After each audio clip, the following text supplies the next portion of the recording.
Salutations, my Fallout lovers. It is Matty here today, bringing you a Fallout 4 discussion video. Another week, another Fallout 4 discussion. I don't know why I'm getting my Travis Miles on right now. I'm gonna stop that. Anyway, ladies and gentlemen, as promised, I brought you guys a Fallout 4 discussion, and we're talking about the widely anticipated topic for my channel, DLC discussion. Now, originally we had a full podcast dedicated to DLC discussion, but that got ruined, so today I'm going to be talking about that with you guys.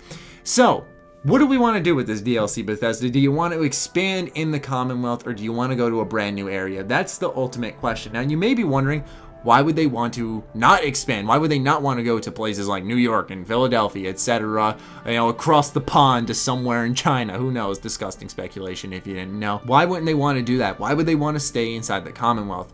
Well, in my opinion, there are some mechanics in the Commonwealth that are highly underutilized that could be expanded upon in DLC, or hell, even free content packs, where they could kind of do both. But I really do think that maybe they should start off with some expansions inside the Commonwealth itself. Now, why are you saying that, Maddie? What are you talking about? Let's start off with the memory den. Why is this not used at all in Fallout 4 is beyond me. There is so much potential in this area. I've mentioned this multiple times. Imagine you're strolling around the wasteland. Bethesda Game Studios is known for their environmental storytelling. You kill a random synth, you pick up a memory chip off of him. You go back to the memory den and you watch this just randomly generated video that tells the story of this synth, or who this synth was, or something like that, and the memory they have. And you just learn more about that person. Even though you don't know who that was, have any emotional attachment to it, it could lead to some interesting narratives and just personal experiences. Stuff like that. Re-experiencing memories of the pre-war. Stuff that's happened throughout the pre-war, what have you. Stuff that's happened in previous Fallout games. It could bring up new lore discussions. It could have a whole new meaning for Fallout if the memory den was properly utilized. And it's actually worked just like how we speculated way before launch, which I thought was pretty cool, where there's a whole realm of possibilities where we kind of thought it was going to be this whole mission area where anytime you got these type of memories from the synths, you could bring them back to the memory den and experience them and maybe play through them as this person, something along those lines. And I think that'd be cool. Now, what's this other underutilized thing in Fallout 4? It's the ocean. Now, when I first saw the map for Fallout 4, I was not disappointed because some people were like, too much water, IGN, 7 out of 10. But really, I saw that there was a lot of water and I thought, oh, well, there's definitely something there. But when you go inside the ocean and you find out there's absolutely nothing there except for one area, and some guy on Imager or Imgur, whatever way you pronounce it, found something a bit interesting where he found buildings and pipelines underwater, and it looked like something was down there. And you also have the scrapped harpoon gun. It seemed like something was coming in the terms of underwater that was either completely canceled or never expanded upon, and Bethesda just left there to be discovered at a later time, and perhaps future DLC. Now, I know there's a lot more that Fallout 4 could expand upon. Just how about a whole bulk of brand new side quests? That would be awesome, because although Fallout 4 is a big game compared to Skyrim, there aren't that many side quests, and it'd be cool to see Fallout 4 get just a side quest pack of 10 side quests for the player to go back out and explore, find, play, and enjoy. I think that'd be fun too. Just a nice content expansion pack that would kind of add meat to the original game that is clearly missing in the terms of other Bethesda Game Studios game, where it felt like everything was covered. It feels like there's some things missing in the main game. So that's why they should kind of stick to the Commonwealth. But let's say they ignore what Maddie has to say because Bethesda likes to spite me all the time, and they go somewhere else. Where should they go? What should they do?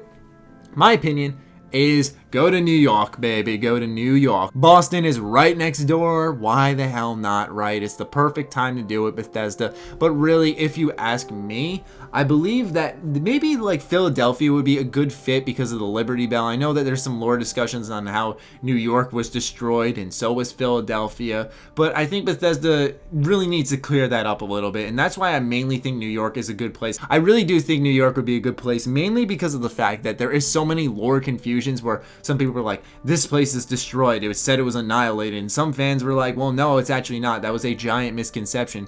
And I believe it still is a giant misconception, but there's still these arguments going on that New York is or is not destroyed. We hear in the beginning of Fallout 4 that New York was in fact hit, like everywhere else, with nuclear missiles, but then you wonder to yourself, is it fully destroyed? Is it not? Bethesda could answer that quite easily because the two places are just, hours between each other. So why not, right? There are obviously a bunch of other places some people have argued argued, why not go south with Fallout? But for me personally, Bethesda is an East Coast developer, so why not stick to the East Coast, let Obsidian, if they ever take the series over again, stick to the West Coast, because that makes your life a lot easier. But really, honestly speaking, there's a lot of places Bethesda could go all over the globe. I also mentioned in a previous DLC discussion video that Ronto would be very cool. Toronto in the Fallout universe is what they call it.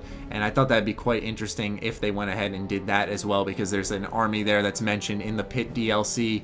And on top of that, it would just be really cool to see some landmarks there as well. So anyway, that's just my brief DLC discussion on what Bethesda should do. As you can tell, I'm kind of leaning towards expanding inside the main game first, then going other places, because once this game is done with all its DLC, I feel like still it should have some mechanics expanded upon. There's going to be that inevitable expanded edition or the Wanderer edition or whatever that has the main game with all the DLC, and that's when it's going to be that full complete package like every game is nowadays. And so that's why I feel like maybe expand upon the main game first, so that people who are buying it now feel complete. But I know a lot of people who are just standard DLC purchasers and don't look too deep into it want to go someplace new. That's just kind of what comes hand in hand with DLC. But I'd love to hear your thoughts on Fallout 4 DLC in the comments down below. Other than that, be sure to follow me on Twitter, like me on Facebook. Links are down below. Be sure to check out sugarbomb.com, the place by Bethesda fans for Bethesda fans. Other than that, stay sexy, stay active. I love you all. Peace.